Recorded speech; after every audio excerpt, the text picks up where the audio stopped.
cara, né, que é um brother meu, e aí ele faz futebol freestyle, né? E ele falou, cara, eu tenho um trabalho pra você, eu vou participar de um concurso pra ir pra Copa do Catar, né? Então foi um concurso oficial, né, da CBF. Tem que falar por que você quer ir pra Copa. Várias pessoas participaram e ele foi um dos poucos caras que contratou alguém profissional pra fazer o vídeo. Então a gente foi num campo, né, fez ele fazendo as embaixadinhas ali. Ele fez uma narração também muito legal, que casou muito bem com o vídeo. O vídeo ficou muito louco. Só que quando chegou na premiação, né, pra falar quem foram as pessoas que ganharam, tipo assim, um dos caras, ele fez uma dancinha de reverse lá, né?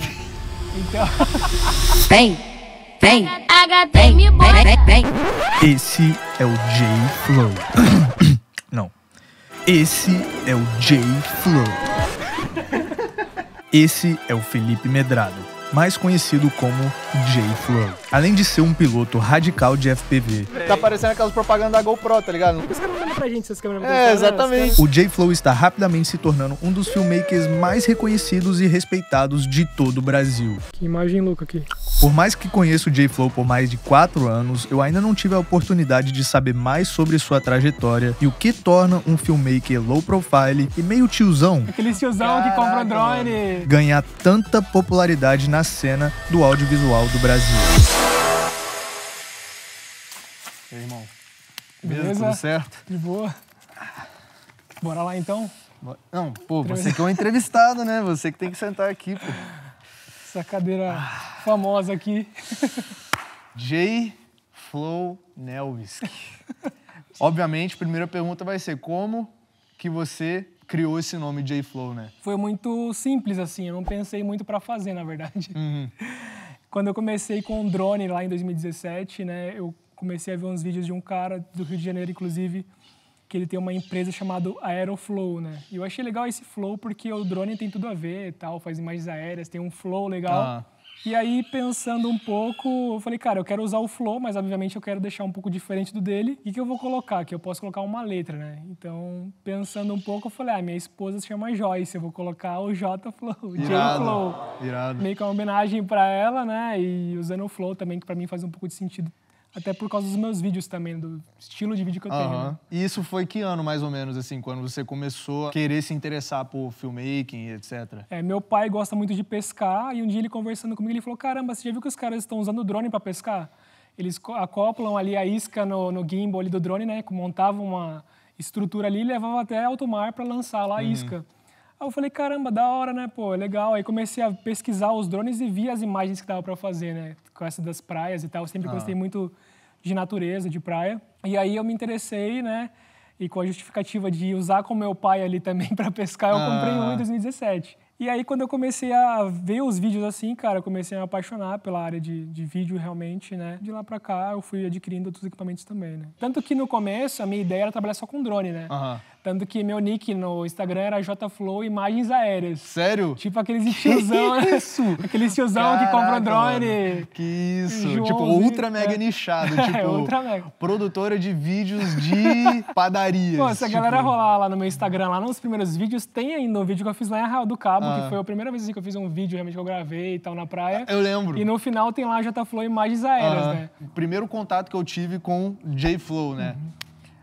Eu lembro que eu comecei a postar os vlogs e direto eu ficava vendo você comentando lá e você já tinha a sua foto de perfil do seu canal como o triângulo, né? Que você criou o logo lá. Quase todos os vídeos você deixava um comentário lá. Eu falei, mano, vou entrar no canal desse cara. Mas eu lembro que o que me fez, assim, até entrar no seu perfil depois e te seguir, foi nem em questão das imagens que você produzia.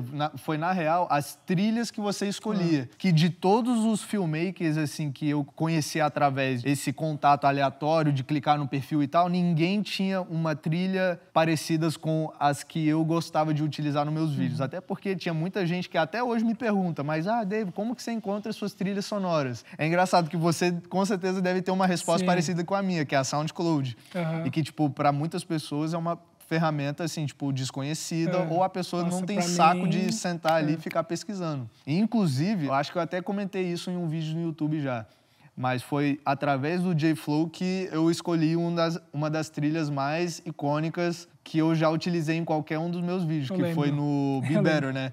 Que nesse dia que eu encontrei o seu perfil, acho que você tinha feito um vídeo de drone em uma pista de corrida na Interlagos. A primeira vez que eu fui em Interlagos, eu fiz aquele vídeo e coloquei aquela música. Onde você achou essa música? Cara, eu não lembro exatamente, cara, assim, mas você falou das músicas, e é interessante que, assim, as músicas que eu uso nos meus vídeos são as músicas que eu ouço no dia a dia, sabe? Então, eu gosto muito de música eletrônica e é uma coisa que me ajuda muito também a criar, né? Então, às vezes eu tô no carro, tô ouvindo música, tô em casa, tô ouvindo música e, assim, 100% do tempo no SoundCloud, né? Claro. Que daí é uma fonte, assim, muito legal porque... Eu até assisti uma vez um podcast do J.R. Lee, que é uma das minhas grandes referências. A minha também é. Que ele fala que lá é muito interessante porque lá as pessoas produzem as músicas porque gostam, né? Então você lá não tem a preocupação de fazer uma música comercial. Lá a galera pega um remix, pega uma música, faz um remix ou lança uma música lá, uma batida diferente, coloca lá, porque tipo é como se fosse algo até underground, né? Eu acho, o SoundCloud. Então lá você encontra muita coisa assim realmente surpreendente que para quem faz vídeo como a gente eu acho muito legal. Eu tenho uma playlist lá, né, que das músicas que eu vou curtindo tem mais de 2.000 músicas, assim, que eu selecionei para usar nos vídeos, né? Então, assim, isso me ajuda bastante também a criar, né? Toda vez que eu indico o SoundCloud para alguém, eu falo exatamente isso. Tipo, o SoundCloud é a plataforma underground para encontrar, assim, joias que ninguém conhece. Porque eu, particularmente, até uma parada que eu já zoei com alguns amigos meus filmmakers, assim, o que eu vejo hoje em dia no TikTok, no Reels, é a pessoa pegar a música que está em alta e simplesmente basear a criatividade daquela produção em torno de o algoritmo vai favorecer essa trilha, então eu vou usar essa trilha só porque tenho mais chance do algoritmo jogar e compartilhar meu vídeo com mais pessoas. Pra mim, isso sempre dá errado, pra falar a verdade. Então, eu não gosto de limitar minha criatividade só porque algumas pessoas falam que o algoritmo favorece ou não. A gente vê até no Instagram, tem aquela setinha apontada pra cima quando um som tá em alta. Eu gostava de encontrar trilhas que ninguém conhecia. E agora que eu tô pensando, mano, eu acho que se você não tivesse usado essa música do... talvez eu nunca nem teria entrado no seu perfil e talvez a gente não estaria aqui. Eu lembro quando eu e o Gabo estávamos produzindo o Be Better, depois da gente ter filmado todas as imagens, a gente, tipo, sentou, assistiu tudo e a gente decidiu, tipo, cara, beleza, a gente meio que tem um feeling pra parada, só que a gente precisa encontrar as trilhas agora. E eu tinha salvo essa música que você usou, eu falei, mano, pô, teve uma música que eu achei que eu acho que vai ser perfeito para esse clima mais dark do segundo dia ali que tava chovendo e tal. Eu lembro que a gente tava sentado no quarto dele, colocamos na televisão e na hora que tava passando as imagens, nem editada nem nada, só tipo imagens decupadas do segundo dia, mano. Foi tipo em questão de segundos a gente tipo, mano, é isso. Então... essa música agora eu lembrei aqui, cara, se eu não me engano, assim, eu vi num vídeo do Rick Michelin, que ele é um filmmaker brasileiro também. É um cara que não é muito de aparecer assim, ele fazia vários vídeos pro YouTube, mas ele é um cara que não aparece muito, assim. Eu não vejo ele tão assiduamente, assim, como outros filmmakers brasileiros, né? Até hoje é uma grande referência pra mim, o Rick Michelin, assim, do Brasil é uma das grandes referências. Rick Michelin? Então, ó, Rick Michelin, se você estiver assistindo esse vídeo, talvez foi por causa de você que o J-Flow escutou a trilha que você utilizou e por causa disso o J-Flow utilizou uma música, eu notei e agora a gente tá tendo essa conversa aqui, a gente já tem esses anos de amizade. Tanto que essa música, algum tempo atrás, foi recentemente, ela estourou no TikTok. Né? Exatamente. Só que essa música a gente já conhecia a gente é cria, então a gente foi hype antes do hype. Você não produzia tantos vídeos assim, no chão. Porque você, nessa época, era mais assim, tipo, imagens aéreas. Sim. Dava pra ver nitidamente através dos vídeos que você ia postando, que você tinha uma vontade enorme de, tipo, querer evoluir e tal, até porque, mais ou menos na mesma época que eu vi que você postou e, tipo, chamou bastante minha atenção, foi um vídeo que você fez quando tu comprou a Osmo Mobile. E tu fez dos moleques andando de BMX e tal. Você, hoje em dia, é conhecido por ser o cara do FPV, do drone e tal, mas eu acho que isso tá mudando, porque você tá começando a ser muito mais reconhecido por J-Flow, o filmmaker. Mas como é que foi esse período de transição seu, assim, indo de imagens aéreas para... Na época, eu acho que você foi para 6.300? Foi para 400. Foi para uma Canon, na verdade. Então, tem uma história interessante também por trás disso, né? Tipo assim, lá no começo eu comecei com drone, né? Isso. E só para contextualizar também, é interessante. Por que eu posto, assim, até hoje, tanta coisa de drone? Porque é o que eu mais levo comigo, assim, tipo... Eu vou viajar, eu acho mais fácil levar um drone porque dá um overview ali do local, um contexto... assim, mais rápido e mais prático, né? Eu não sou o cara de levar muito a câmera, a Sony, por exemplo, para viagens, porque eu tento sempre limitar minha bagagem ali. Mas no começo, né, eu tinha o Phantom 3, comecei com ele, fui pro Phantom 4, e aí já começaram a surgir trabalhos que eu precisava ter uma câmera, né? E aí foi então que eu comprei uma Canon T6. Não era nem a T6i, era a T6. Isso foi que ano, mais ou menos? Isso foi em 2018 já. 18. E aí, tipo assim, a minha sequência de equipamentos foi a seguinte, eu comprei o drone Phantom 3, depois comprei um notebook para editar. Eu nem sabia como é que editava. Eu quis instalar o Premiere num Samsung de 2 GB de RAM. Ele nem abriu, velho. Nem abriu. Vai rodar Nossa, bem, eu tô viajando. Porque, assim, realmente eu não tinha contato com a área de filmmaking, fotografia, nem nada. Então, assim, eu era completamente leigo, entendeu? Eu sempre gostei muito... Eu sempre fui um cara muito... de contemplar a natureza, cara. Eu gosto muito tipo, de subir na montanha, ver um pôr do sol, a praia. Então, assim, eu acho que, de forma geral, o que eu faço nos meus vídeos hoje, eu até falei isso uma vez no Instagram, é transmitir a forma como que eu vejo as coisas, tá ligado? Tipo assim, transmitir a sensação do que eu vivo das coisas ali. Isso sendo em vídeos autorais, em vídeos para clientes, eu tento sempre trazer emoção pro vídeo, né? Seja um vídeo mais... contemplativo, um vídeo com mais adrenalina, enfim. E aí, voltando um pouco à história dos equipamentos, eu tinha um Phantom 3, comprei um notebook, e aí começou a surgir um trabalho que pediram para fazer solo também, né?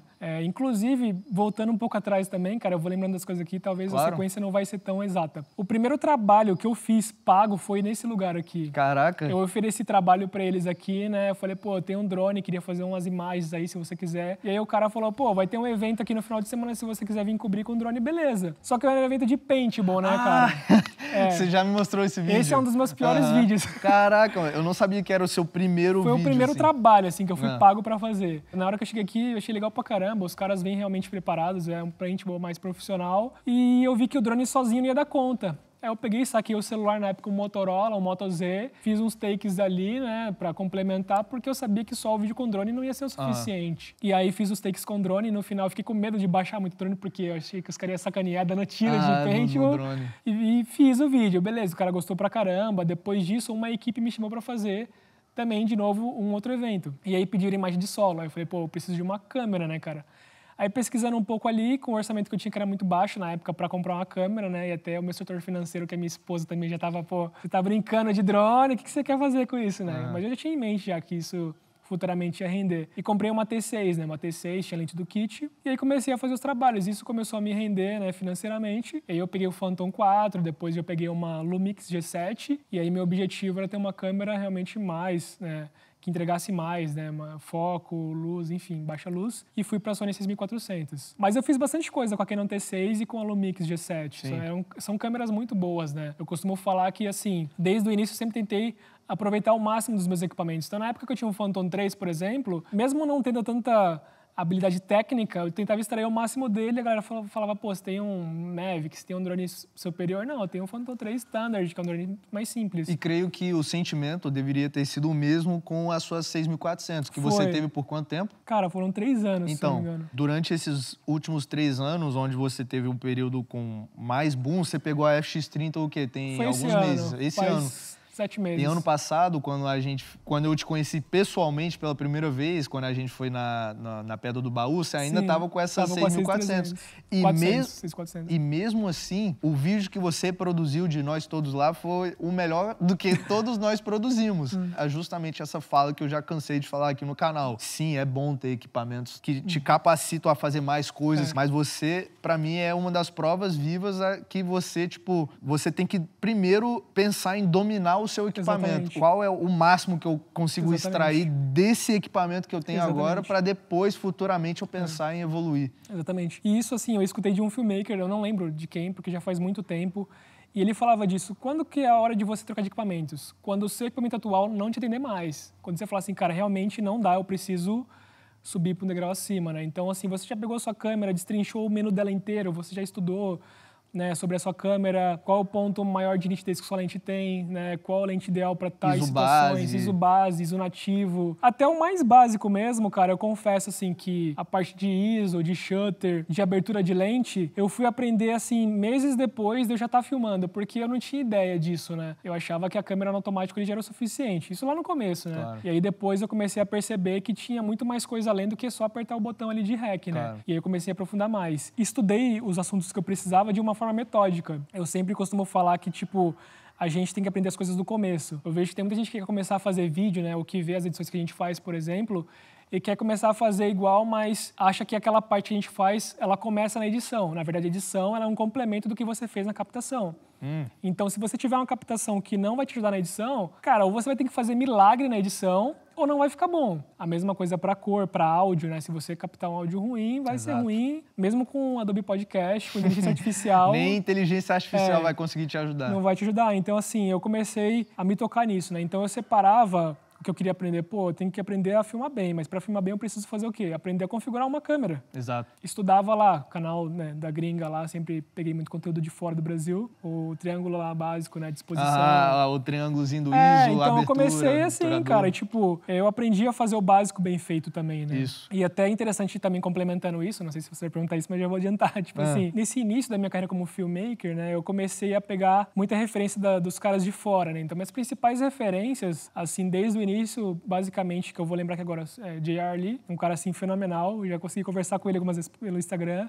Depois vem o Aiden Robbins, que é um cara, um moleque, cara, bem mais novo, deve ter metade da minha idade, que ele manda muito bem. Um cara também que eu sou fãzaço do trabalho, mas que não posta muita coisa mais, é o Andreas Hein. Monstro. Tem o Ryan Angle também, que ele é um cara do Final Cut, né? É o monstro do Final Cut. Ele é monstro, então assim, eu tentava muito pegar o que ele aplicava de conceito no Final Cut e fazer no Premiere. Eu sempre usei muito fone de ouvido também, então eu já assistia os vídeos deles com fone e já ficava impressionado com a qualidade do áudio, né? Falava, pô, mano, eu quero aprender isso aqui um dia, eu quero chegar nesse nível. E aí no começo eu comecei a atropelar um pouco as coisas, no sentido assim, eu queria fazer uma edição muito mirabolante, muito sinistra, né? Deu certo assim no começo, mas eu comecei a ver que meus vídeos ainda não ficavam bons, cara. Eu falei, cara, falta alguma coisa.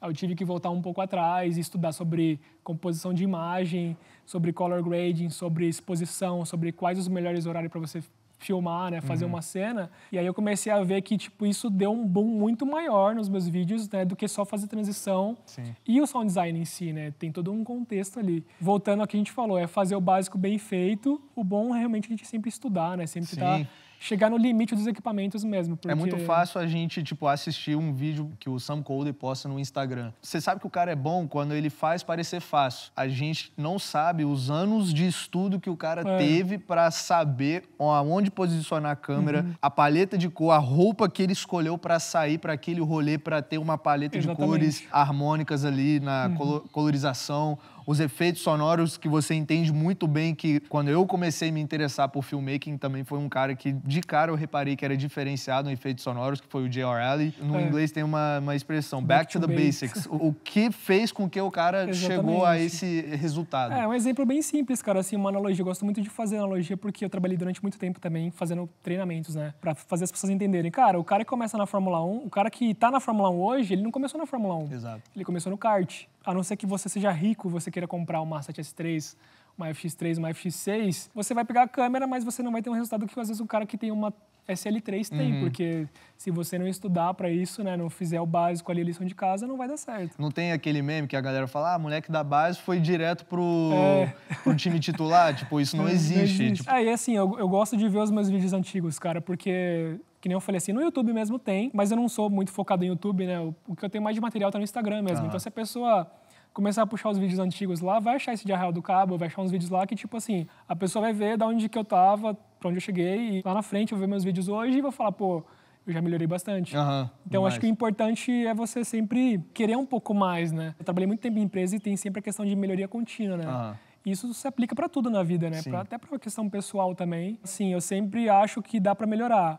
E aí, para mim melhorar, eu preciso aprender mais. Para mim aprender mais, eu preciso buscar mais informação. Então, para dar um exemplo, né? Você falou que aqui foi um dos primeiros jobs que tu fez. Cheguei a comentar contigo que, para mim, um dos trabalhos mais recentes que tu fez, que me impressionou bastante, porque você pegou uma coisa que é tão simples. Você é o J-Flow, você não pode apenas deixar um vídeo ser um vídeo simples só porque vou ganhar minha grana aqui rápido, fácil, e é isso. O vídeo que tu fez do pula-pula lá do Homem-Aranha e o Venom, se não me engano, quase o vídeo inteiro foi gravado nesse local aqui. Foi feito em dois ambientes, nesse e no outro ali, né? Depois que tudo que a gente falou aqui sobre, tipo, back to the basics, de você aprender a configurar a câmera, eu lembro que você até me falou que sua própria esposa, né, a Joyce, te ajudou na roteirização e tal. A diferença que isso fez na produção deve ter sido imenso, porque Sim. eu te perguntei, mano, você deve ter gastado uns 2 dias gravando, né, semana? A gente fez em 4 horas. Eu não tô falando por falar, esse vídeo me impressionou tanto. Eu lembro que eu compartilhei no Stories, eu falei, mano,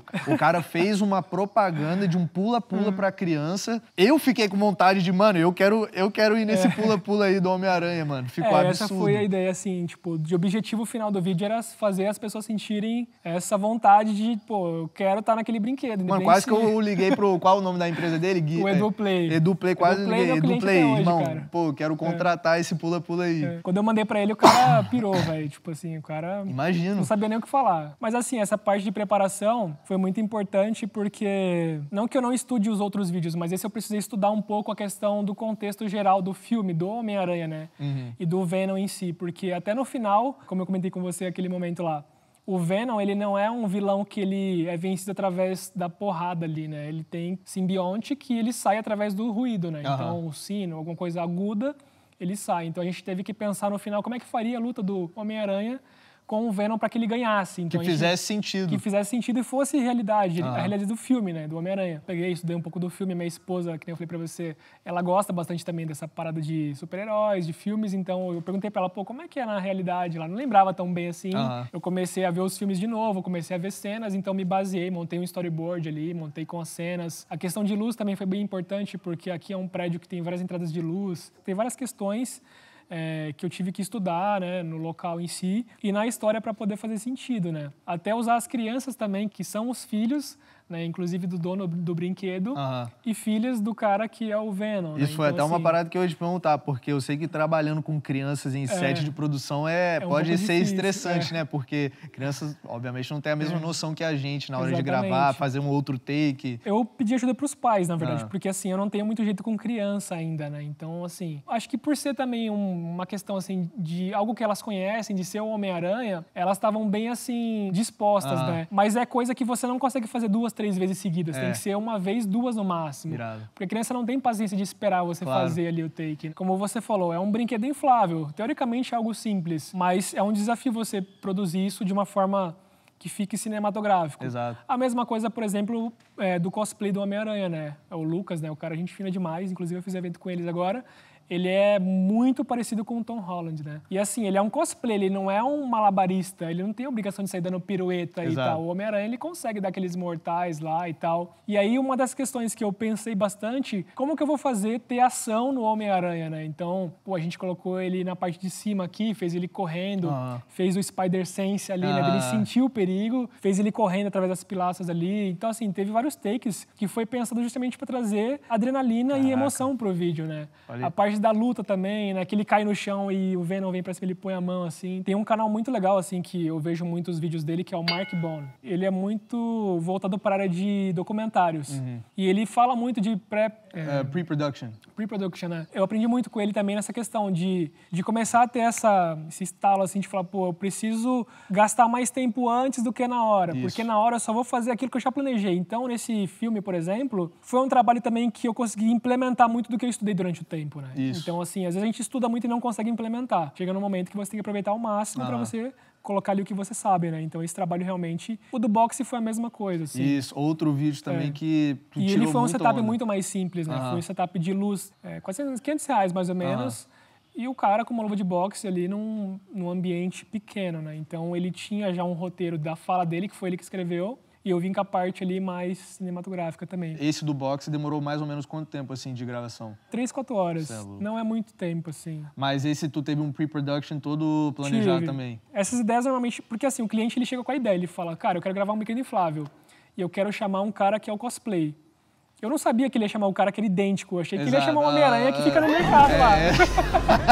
É um carreta furacão, O exatamente. Homem-Aranha com 25 de braço. Na hora que ele mostrou o cara, eu falei, cara, tem que ser algo à altura, né? Esse vídeo, eu nunca patrocinei ele, assim, não lembro de ter patrocinado, mas é um vídeo que é um dos que mais teve alcance, assim. Olha que doideira. Orgânico, né? Meu público lá, Mas, tipo assim... E você imaginava isso na hora que ele te fez essa proposta, né? Que tipo, Cara, ia eu ser o seu imaginava. vídeo. Porque quando eu penso J-Flow, eu penso, tipo, carro, drone, Cara, eu vou te falar FPV. a verdade, eu não ia nem postar esse vídeo. Tá maluco. Porque eu falava assim, pô, mano, tipo, não é um vídeo... Não é porque eu não gostei do vídeo, eu gostei bastante. Só que eu tô acostumado a postar muito vídeo de carro, de Exato. esporte. Eu falei, cara, vai ser um pouco fora aqui, não sei se vai dar bom. É que assim, também tem muito daquilo que às vezes que a gente acha que não vai se destacar, destaca muito. Né? Não é que eu uso como portfólio, porque meu Instagram hoje, 99% do público são filmmakers, Sim, né? sim. Fotógrafos e tal, né? Então, assim, meus clientes hoje, eles vêm por outras formas, né? Claro. Eu tenho outras formas de prospecção. Mas eu não gosto de postar um vídeo que eu falo assim, eu não trabalhei o suficiente nesse vídeo. Isso é meu, né? Sim, não sim. tô falando que tá errado fazer isso. Cara, é que eu gosto, velho. Eu Claro. gosto da arte em si do negócio. E eu falo, cara, esse vídeo aqui, eu posto pra mim, particularmente, Sim. a parada, tá ligado? Pô, Então, isso que assim, se eu não tiver... Se tiver uma, duas pessoas, se tiver minha mãe lá curtindo o vídeo, velho... Pô, que irado. Tipo, é legal, porque assim, às vezes as pessoas falam assim, você merece ter 50 mil seguidores, pô, você merece ser mais reconhecido. Cara, eu acho que se você estiver satisfeito com o que você tá fazendo, não importa quantas pessoas estão vendo ou não, né? O que eu sempre busquei na época que eu trabalhava em empresa, por exemplo, era uma satisfação profissional, de me sentir realmente útil e fazer algo que eu falei, cara, isso eu fiz, né? E é fruto do esforço que eu fiz pra aprender. Pra mim, isso já é o suficiente, entendeu? Tipo assim, eu sou muito grato à galera que me segue. Cara, fiz muitas amizades através do audiovisual em si, né? Pô, você é uma delas. Tem lá os caras lá, o João, da Arli, tem o Gabriel, tem Raul também. Tem uma série de caras, assim, que eu virei amigo pessoal através do audiovisual, né? Então isso pra mim já é muito bom, cara, assim. Eu não me sinto prejudicado, não me sinto chateado porque eu não tenho 70 mil seguidores, por exemplo, cara. Acho que é consequência do trabalho. Sim. E isso uma hora vai acontecer, se tiver acontecer, né? Eu ia falar disso agora. Eu acho que as pessoas falam isso pra mim também. A galera associa, tipo, a qualidade do conteúdo que a pessoa fornece com o número de seguidores, de audiência que aquela pessoa deveria ter. Eu não vou ser um santo aqui e falar que eu nunca me preocupei com números, né? Porque, querendo ou não, no nosso ramo, né? Principalmente com o YouTube, é importante. Se você começar a focar em ter números, é um grande fator para te prejudicar não só o seu trabalho, mas o seu mental também. Porque o algoritmo de todas essas redes sociais, essas plataformas que a gente tem à nossa disposição hoje, estão mudando a cada minuto. Então, se você focar muito em, tipo, não, vou fazer só conteúdos que vão agradar o algoritmo, isso vai afetar não só a qualidade das produções que você é capaz de fazer, mas também a sua saúde mental. Exatamente. Você está focado apenas na arte da parada. É algo que você está gostando de fazer. E, cara, nos últimos 1 ano e meio, você pulou o quê? De, tipo, 2 mil, 3 mil seguidores. Hoje em dia, você tá com o quê? Quase 8 mil. 7 e pouco. E totalmente orgânico. Você não é o cara de postar, assim, reels, tipo, coisas que tá em alta, de trends. Eu até patrocino, assim, tipo, dou uma turbinada, assim, em alguns vídeos, assim, por exemplo, de timeline. Tem um pato voando. Passou um pato a milhão aqui. Você deve ter reparado que a gente tá, tipo, meio que olhando, assim, pros lados e tal. É porque tá cheio de bicho aqui. Tem uns bichos aqui, tem uns pernilongos pequenos, gente. Mas, tipo assim, eu chego a patrocinar umas timelines, às vezes, assim, mas... não é nada tipo de tráfego pago. Tipo, eu nunca fiz tráfego pago realmente da forma certa de fazer. Eu clico lá em turbinar, coloco R$20 e deixo rodar em 2 dias. Isso muito porque o algoritmo do Instagram mudou bastante e ele acaba limitando muito o alcance de algumas postagens, né? Postava o grupo no vídeo do Facebook da Sony, aí eu postava, tipo, no Instagram, a galera compartilhava, então outras pessoas iam conhecer meu trabalho. Então, tipo, pirâmide, né? É tipo pirâmide, né? Exatamente. Eu vendo pra um vende pra outro e vai indo, cara. Tipo assim, até meus clientes, assim, hoje, cara, a grande maioria dos clientes que eu tenho é 90% indicação, né? Irado. Só que isso também tem um lado negativo, né? O lado positivo é que você sempre vai ter trabalho ali, né? São trabalhos que realmente vale a pena fazer financeiramente. Só que às vezes você vai acabar aceitando o que vem pra você, né? Você não foca em um nicho específico, né? Eu não tenho um nicho específico, mas eu tenho áreas que eu atuo, por exemplo. Eu gosto de vídeo de esporte, gosto de vídeos de carros automotivos, né? Faço também alguma coisa para imóveis, né? Hoje. E corporativos, né? Então, para empresas, né? Obviamente, é o que eu menos atuo hoje, mas é o que eu quero mais atuar futuramente. Só que quando você tem bastante trabalhos por indicação, você às vezes não para um pouco para prospectar, né? Então isso também é uma coisa que às vezes a gente tem que parar e falar, não, eu vou deixar de pegar alguns trabalhos porque eu vou precisar fazer uma prospecção, um planejamento para atingir clientes diferentes, né? Clientes que talvez vão realmente pagar o que eu vou, né, pedir ali, porque é diferente você fazer um trabalho para uma pessoa física e uma pessoa jurídica, né? Uma empresa, por exemplo, que eu trabalhei anteriormente, uma multinacional com, sei lá, 5 mil funcionários, os caras já têm um orçamento lá de milhares de reais para gastar durante o ano. Diferente de um cara, por exemplo, que é uma pessoa física que tem uma academia, né, que tem, sei lá, 200 alunos, é diferente, né? São coisas diferentes. Aí só para complementar um pouco também da história, né? Você não perguntou, mas eu vou responder. Não. Eu tô assim... Eu já vou emendar aqui. quando eu comecei na área de vídeo, né, do audiovisual, eu trabalhava CLT numa empresa, né? Eu tenho quase uma formação de engenharia química, que eu não terminei, e um curso técnico, né, de segurança do trabalho. Então, eu trabalhei durante muito tempo, durante 10 anos na área de segurança do trabalho. E aí, eu sempre trabalhei em empresas químicas, né, indústrias, enfim. E aí, eu saí no ano passado, né, em 2022, né? Eu saí ali no mês de março. Então, basicamente, a maior parte do tempo, eu conciliava o meu trabalho de CLT com a parte de audiovisual. Então, assim, eu trabalhava muito no final de semana e durante a semana na parte da noite, né? Então, assim, até o momento que eu cheguei e falar, pô, eu preciso tomar uma decisão na minha vida e seguir realmente o que faz sentido para mim. E eu saí da empresa e fui para o audiovisual, né? Então, hoje, faz 1 ano e meio, basicamente, que eu estou full time como filmmaker, né? / produtor ali.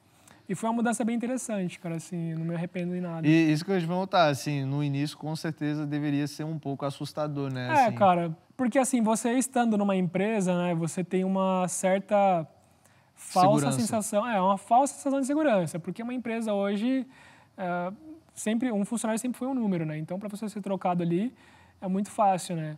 Mas você tem lá os seus benefícios, tem férias, né? Você tem 13º, mas também é uma coisa que pode ser muito bom, muito ruim. Pode ser que você alcance cargos ali rápidos e você se torne um gerente, algo do tipo que tem um salário maior, ou você pode passar a vida inteira num cargo um pouco mais baixo. Nada contra, né? Tipo, às vezes o cara entra como auxiliar de limpeza, ele vai passar a vida inteira como auxiliar de limpeza e para ele tá suficiente, perfeito, cara. Cada um sabe do seu objetivo, da sua meta ali, ou o cara quer ser gerente, o cara vai querer subir muito rápido, beleza também, não tem problema nenhum. Mas na empresa eu me sentia muito limitado, né? Porque eu ficava ali e tal, e para você conseguir uma promoção difícil, eu não era um cara puxa-saco, então não fazia parte das panelas da empresa. E aí uma coisa foi juntando com a outra, até o momento que eu falei, cara, eu preciso realmente sair desse ambiente e fazer o que eu gosto, porque vai me render muito mais, porque eu sei que vai render.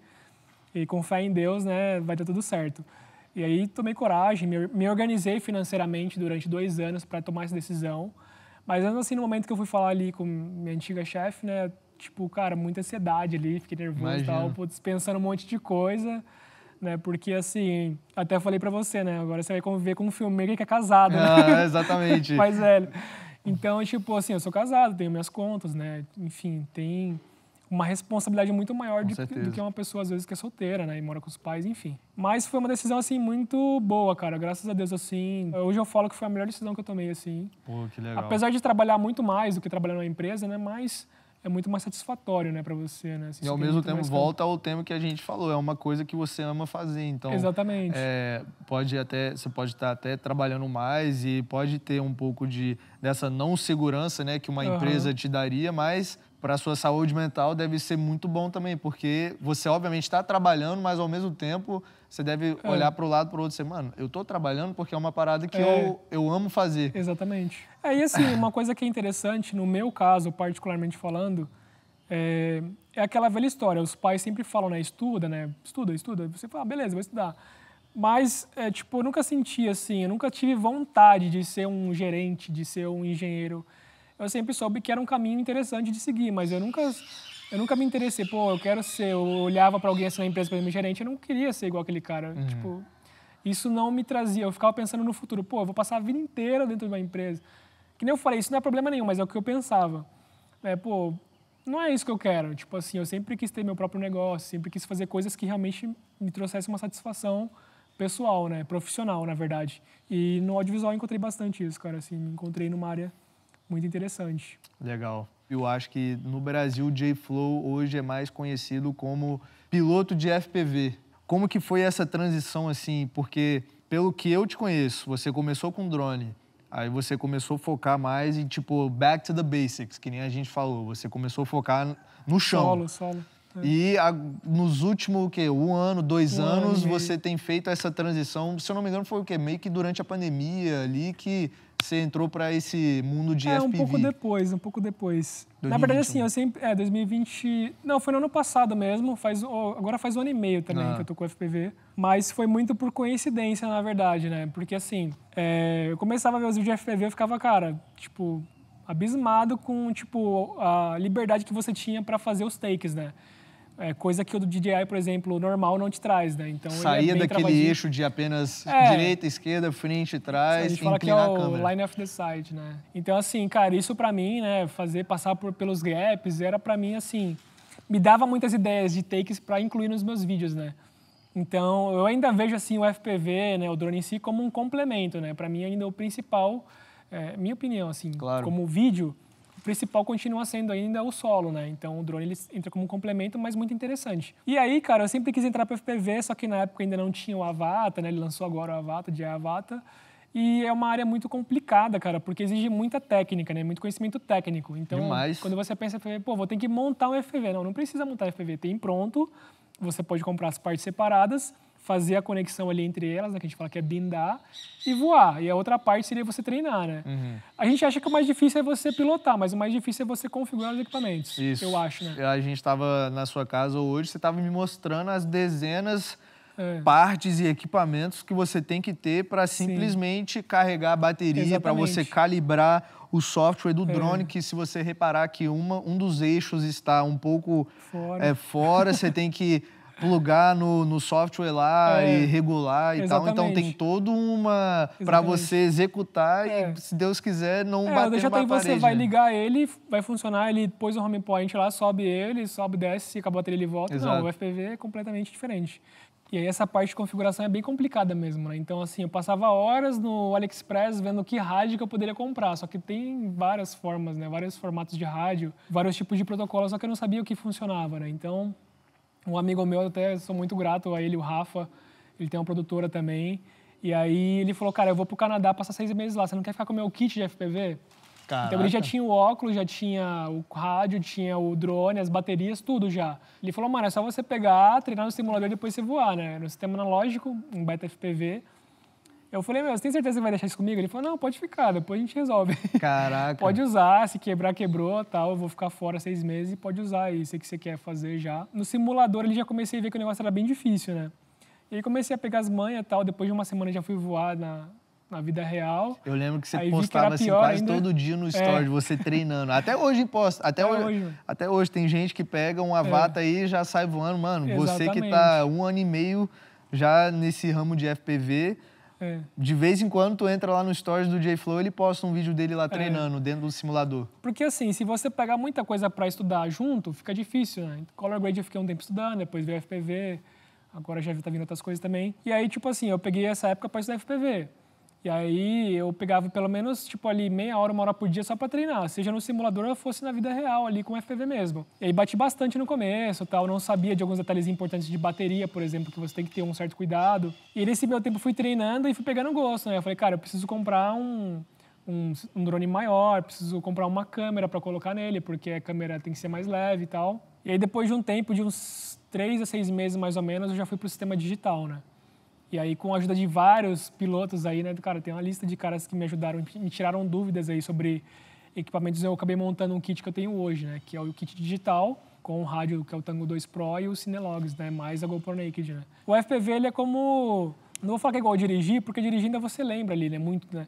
Mas o FPV vai muito de coordenação motora, vai muito de memória muscular ali, né. Então, é uma parada que, se você não treinar, você perde um pouco a sensibilidade, né, perde um pouco de campo de visão ali no sentido de dimensão de espaço. Então, assim, é um negócio que realmente tem que estar treinando sempre, né? E quanto mais você treina, mais você evolui, não tem como. O FPV é baseado em treinamento, não tem outra forma. Você pode comprar qualquer drone que for, FPV. Pode ser o Avata, né? Se você quiser pilotar realmente, tem que treinar, mano. Não adianta. Às vezes a galera acha que vai comprar um Avata, vai sair fazendo imagem igual de no FPV, velho. Esquece. Confia. Pode ser no modo lá travadinho, lá, esquece. Com aquele controlezinho assim. O modo travado vai ser o DJI Mini 2, então esquece. O que tu acha daquele controlezinho deles, assim?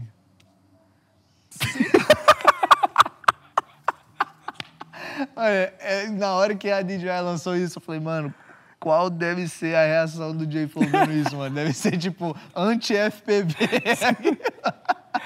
É antiético. Não, é porque, assim, até tem uma questão, né? Tipo, a galera do FPV, assim, né? Olha para os pilotos de DJI, né? Isso eu já sabia antes de ter o FPV, né? como, tipo, os Nutella, assim, né? Tipo, imagina. Isso aí é automático, praticamente, né? E o Avata, né, ele tem um pouco dessa característica, mas, assim, de qualquer forma, é um drone profissional, né? Você consegue fazer muita coisa. Eu não acho que seja a melhor forma de controlar, porque eu acho que no rádio em si você tem 100% do controle, né? Aqui o Motion Controller, eu acho que ele é mais para um voo, assim, de lazer e tal. Dá para você fazer uma filmagem profissional, mas no rádio ali, cara, eu acho que não tem como comparar, assim, muito bem. Eu nunca usei o Motion Controller. Eu já pilotei o Avata no rádio. Tu não chegou a mesmo. pilotar o FPV normal? O DJI Não. FPV, não? Não, mas dizem que ele é bem pesado, assim. Ele é um pouco... tipo, no sentido, assim, de fazer as manobras em si, não é o drone mais adequado, Sim, né? sim. E até para voar sobre pessoas também, por causa do peso dele, já é bastante perigoso. Mas não é muito comum de FPV, assim. Entendi. Não tem muitos hoje, né? Pela galera que usa FPV mesmo assim... se você pegar os caras raiz mesmo, que os caras são do aeromodelismo.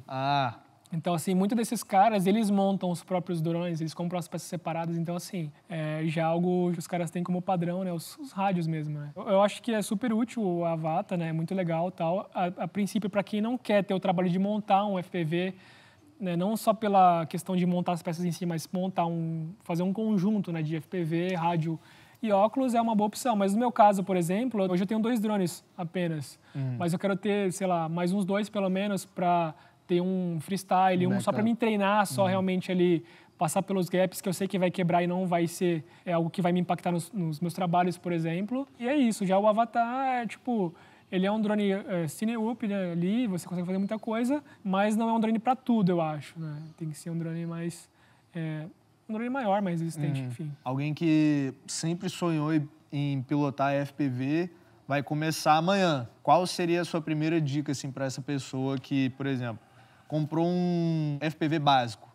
Qual é a dica número 1 que o J-Flow ia dar para essa pessoa? Cara, é simulador. Você conectar o rádio no simulador ali, né? A primeira coisa é você ter um rádio. O rádio você tem que analisar o protocolo dele, porque existem vários protocolos, né? Porque daí você tem, por exemplo, o Tango, ele é da TBS, né? Team Black Sheep.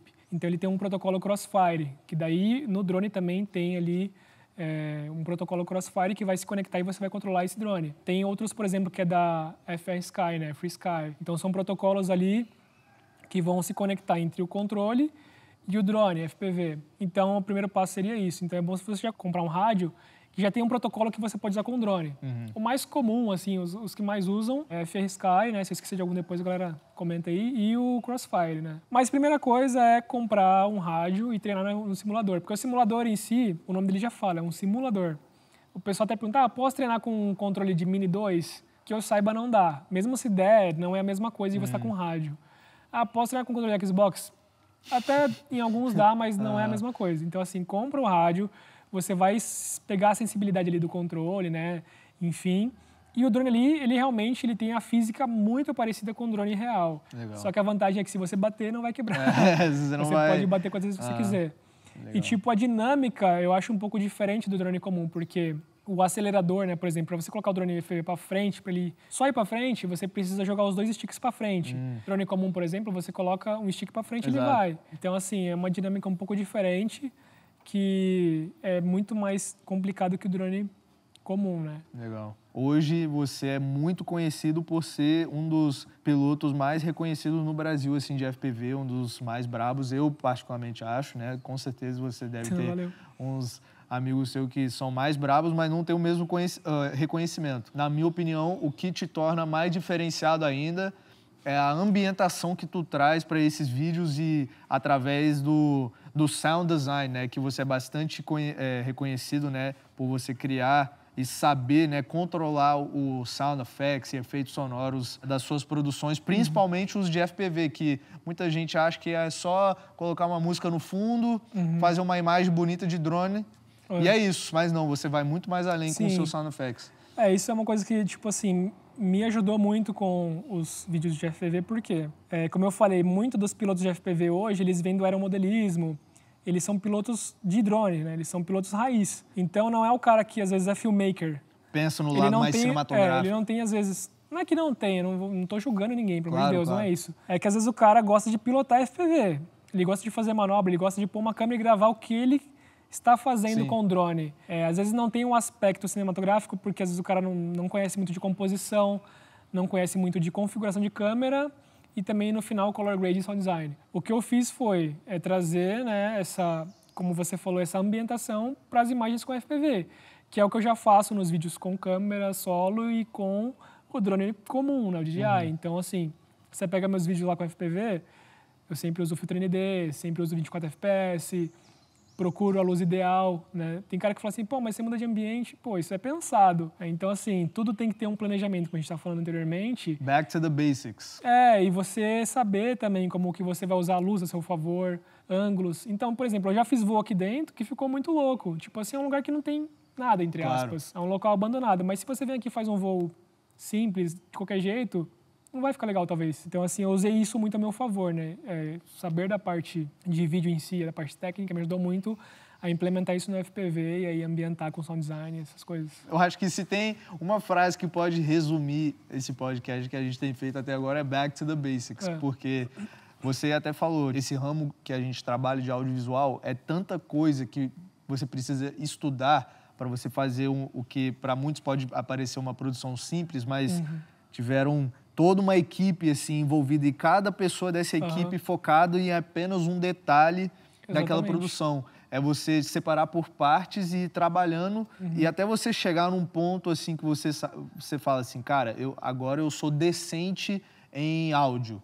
Aí agora eu vou para minha fotografia. Vou melhorar minha fotografia agora para eu saber como enquadrar meu sujeito, trabalhar com luz e etc. E tipo assim, minha referência, né? Assim, lógico que eu tenho muitos filmmakers como referência, né? É como eu falei dos caras lá da gringa lá, até voltando um pouco atrás disso, foi até nessa época também que eu conheci o seu perfil, né? Porque assim, eu gosto muito de vários brasileiros que tem, né?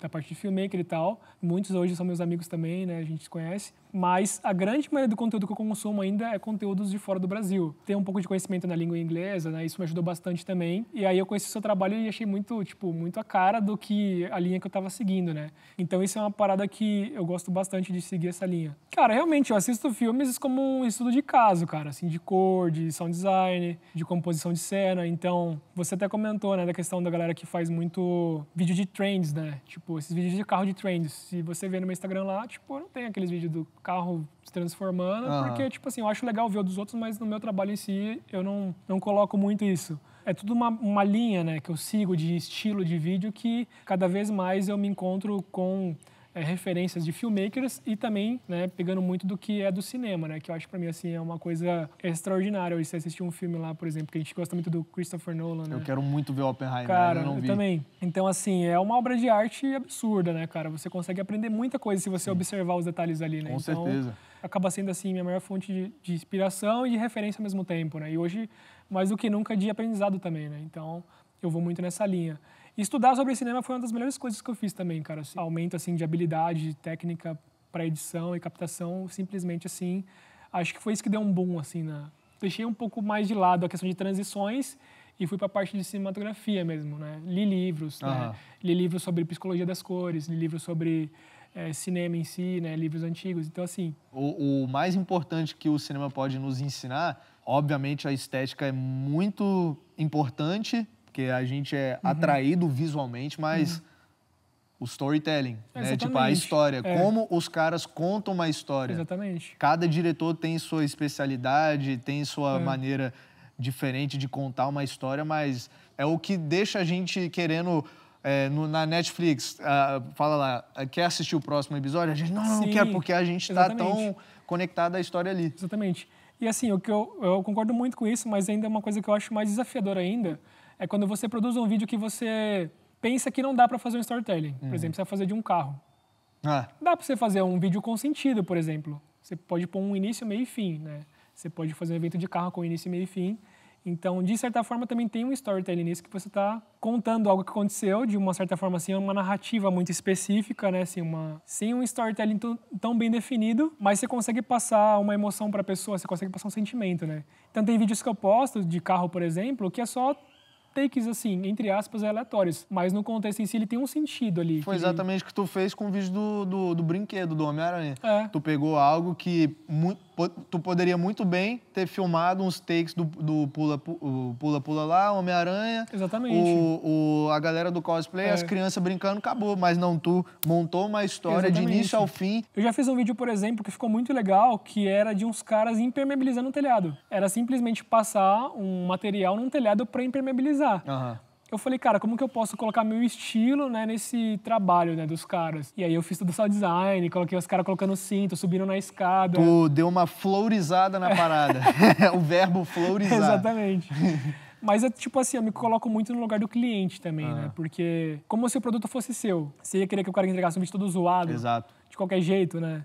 Cara, não é criticando, mas às vezes eu vejo vídeo de anúncio, assim, com imagem log no meio de um vídeo. Pô, eu não consigo entender como que uma pessoa, tipo assim, edita e passa por várias mãos ali e ninguém vê. Eu gosto de ter muito capricho no meu trabalho, realmente. Sim, independente se eu sou chamado para fazer um freelance, um casamento, um trabalho pessoal, ou um trabalho que eu sei que vou ser muito bem pago, particularmente, eu vou dar a mesma quantidade de esforço e dedicação em todos esses projetos, porque eu sou o tipo de cara que eu não consigo me imaginar fazendo um trabalho meia boca. Exatamente. Eu não consigo. Eu fico que nem você falou que fica quando vê a galera postando tipo vídeos de trend e você fala tipo, beleza, eu gosto de ver os outros fazendo, mas eu particularmente não me sentiria orgulhoso se eu fosse participar disso. Exatamente. Tá ligado? E o vídeo do concurso da FIFA lá. Eu acho que a galera vai achar isso muito interessante. É uma história engraçada, assim, mas é meio... É triste. É triste, revoltante. Né? Revoltante, frustrante. Alarmante. É porque, assim, tem um cara, né, que é um brother meu, né, que ele é um cliente, na verdade, e eu já chamei ele pra fazer um vídeo autoral, né, e aí ele faz futebol freestyle, né, faz embaixadinha, aqueles malabarismos bem legal, assim, o cara já é bastante conhecido. E ele falou, cara, eu tenho um trabalho pra você e o escopo é o seguinte, eu vou participar de um concurso pra ir pra Copa do Catar, né, então são 11 vagas, e tem um contexto para fazer esse vídeo. Tem que falar por que você quer ir para a Copa, né? Então tinha um storytelling já para criar para esse vídeo, né? Várias pessoas participaram e ele foi um dos poucos caras que contratou alguém profissional para fazer o vídeo.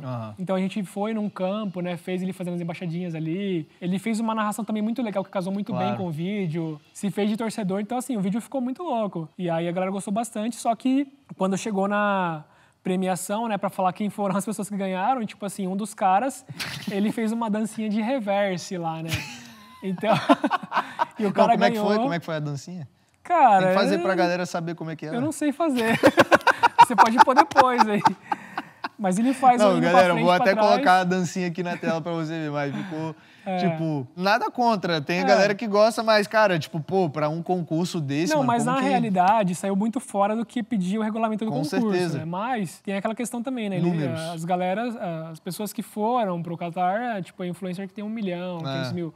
Então, assim, já que era por esse motivo, não devia ter talvez um regulamento. Né? Exatamente. Porque ele seguiu o regulamento, né? E tipo, fez um vídeo muito legal. Mas faz parte. Não, faz parte não. Isso aí foi revoltante. Até porque eu, o João, toda a nossa comunidade de filmmakers, assim, ficamos revoltados. Tipo, cara, tu literalmente seguiu o que a competição pediu e mesmo assim os caras não te deram... Se fosse assim, eu sei que a galera ia ter um argumento. Se fosse assim, o filme que tivesse o maior orçamento ia sempre ganhar o Oscar. Não foi assim. Não foi esse o caso. Não é só porque ele usou uma câmera profissional e nem nada. Mas é porque seguiu o que eles pediram... Teve um storytelling maneiro. E até outras pessoas que tinham uma história de vida legal, às vezes, e que mereciam ir, também não ganharam. Tipo assim, então, assim, não foi só esse vídeo. Mas, na real, tipo assim, eu não ia pro Qatar. Claro, eu fui pago pra fazer trabalho. Sim. Mas eu fiquei chateado por ele, né? Porque, assim, até outros influencers do meio ali de futebol, eles até postaram um vídeo reclamando, né? Falaram, pô, assim...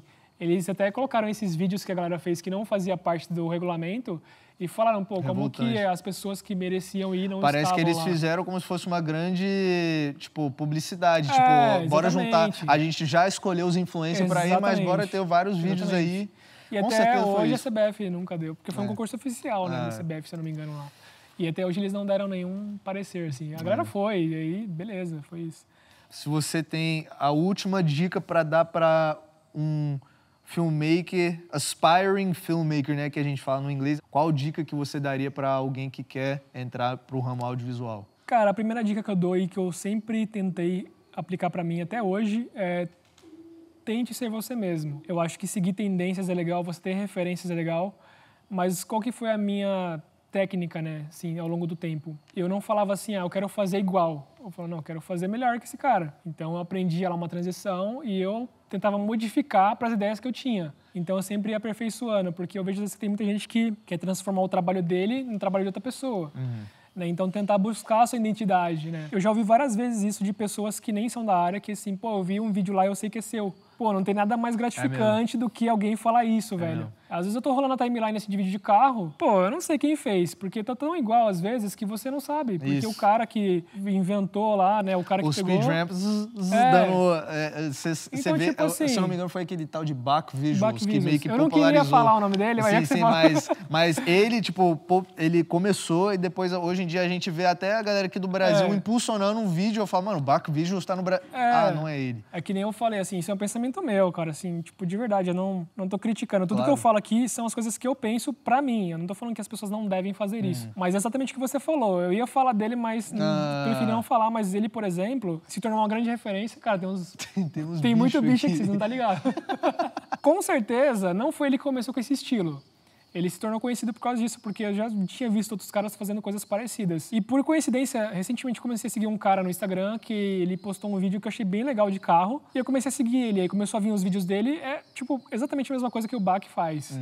Aí eu deixei de seguir, porque, pô, mano, tipo, eu quero ter referências diferentes, né? De referências de cara, assim, que eu acho excepcional. O estilo também, por exemplo, é do Orion York. Não sei se você conhece. Sei, conheço. Esse moleque é insano, absurdo. Assim. Ele também, pra mim, é uma referência muito grande. O James Matthews também, absurdo. Monstro. Então, assim, eu pego essas referências, até você mesmo, assim, tipo, no começo, até hoje é uma referência muito grande pra mim. Caraca. Mas eu não falo assim, cara, eu quero ser igual a esse cara. Pô, chegar nesse nível, eu quero estar do lado dele. Mas não fazendo a mesma coisa que ele. Eu quero pegar o que ele faz e adaptar ao meu estilo. Então, assim, procure sua identidade. Eu sei que é difícil, né? Hoje em dia, você falar em ser original é praticamente impossível. Mas quanto mais você colocar a sua criatividade, o seu sentimento e a sua visão nos seus vídeos, você vai criar uma identidade. Seja em cor, seja em sound design. Hoje eu sou muito conhecido por sound design, por FPV, principalmente. Principalmente por sound design, na verdade, né? Mas até de cor também tá virando, assim. Sim, então, assim... há muito tempo. Não é porque eu quero isso. Ah, pô, eu faço o que eu gosto, quero me aperfeiçoar e vou fazendo, sabe? Tipo, é uma coisa que tem que ser, acho que muito de feeling também. A gente que tá nesse meio assim,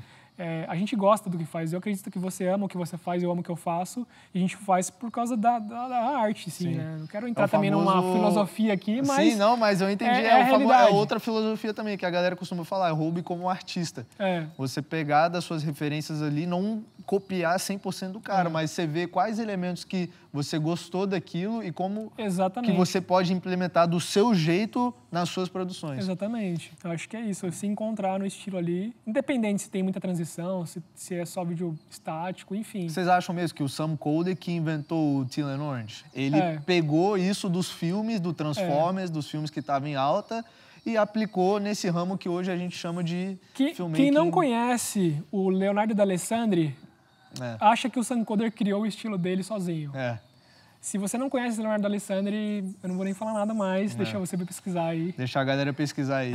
É isso, meu mano. Eu acho Valeu, que foi tamo junto. um podcast muito aguardado. Se você ainda não conhece o trabalho do J-Flow, entra lá no perfil dele. A gente falou bastante sobre sound design. J-Flow em si tem o próprio curso sobre sound design para vocês que querem ingressar aí e dar uma ambientação melhor aí para os seus vídeos. Eu não tô falando isso por falar, porque eu sei que o cara realmente é bom. Eu quero que vocês evoluam, eu quero que o mercado audiovisual do Brasil evolua. Eu sei que o J-Flow é uma ótima pessoa para vocês terem aí como referência. Valeu, mano. Tamo junto. É nóis, Obrigadão. Mano. Tamo juntasso. E é isso. Não, tem que ter aquele... O barulho. Não, o barulho, vai.